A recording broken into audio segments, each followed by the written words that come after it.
Anjo Iliana kumalma matapos marinig si Ryan Agoncillo. Isa sa pinakamasamang ugali dyan sa Itbulaga, si Jose Manalo. Ilang beses ko nang gusto sapakin. Walang Raisa May show, para yung tao nasasabik. Ayun na si Raisa May. Alas 11 pa lang, nasa TV na. Kung ano-anong pinapagawa, hindi naman bagay kay Raisa May. Meron pa sanang Aldab hanggang ngayon. Wala eh. Oo. Puro bopol yung humawak eh. Ayun, kasi kasama nga doon yung mga sindikato din. Siyempre, ayaw nila magpahiwa, di ba? Sali kami dyan, mga lola kami dyan. O di, pabida, ayaw nila nagpapaiway na hindi nakakasama sa kasikatan. Ito kasi mga sindikato sa Bulaga, katulad na nangyari sa sex bomb, pwede pang ayusin yun eh. Kaya lang, ang tataas ng pride kasi ang yayabang, akala mo sila may-ari ng Itbulaga. Sana wag ka mapikon. Tanggapin mo yung, matapang ka eh, tanggapin mo yung hamon ko.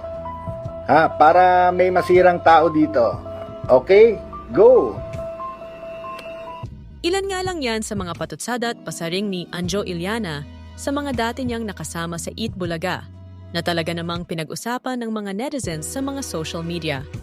Pero matapos ang lahat ng mga yan, tila ibang tao na ang napanood ng mga netizens sa kanyang bagong upload na video.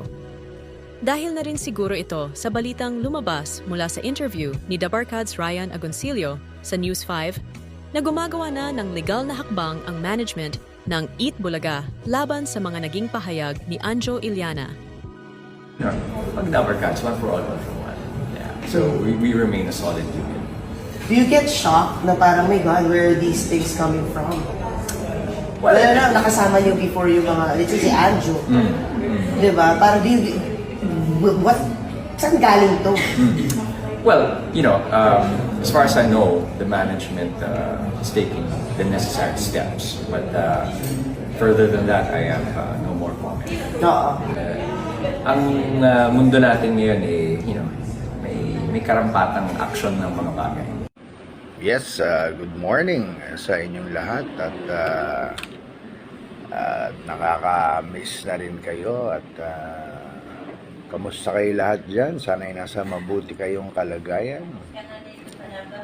Ang daming balita sa news. Pero yun nga, kung napansin nyo ay halos isang linggo na po akong medyo tahimik.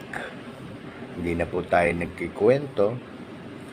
At umiiwas din tayo ngayon sa mga news kasi sabi ko nga kaya naman tayo kumalma nung isang linggo na at nananahimik sa mga kwento kasi sabi ko nga ay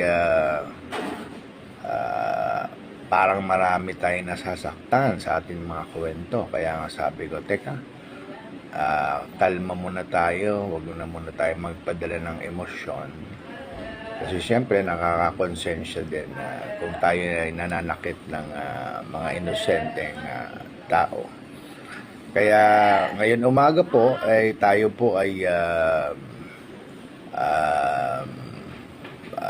bumabati sa inyo at nagsasabi din na kung meron po mga lumalabas na mga kasi nabasa ko kanina na naman, unang basa ko wala daw akong tigil sa pagkwento ay alam niyo naman isang linggo na ako ng tahimik.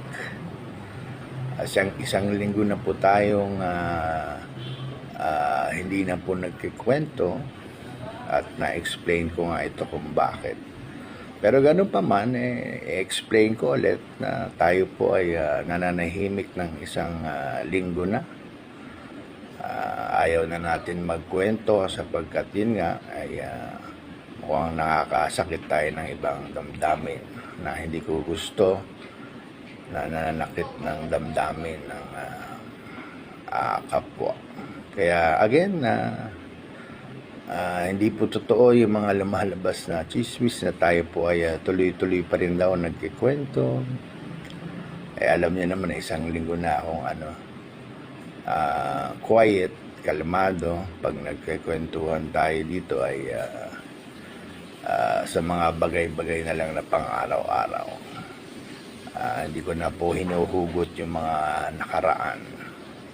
Katulad ng mga huling linggo na tayo po ay nagkikwento ng mga masasama na loob, mga lumang kwento ng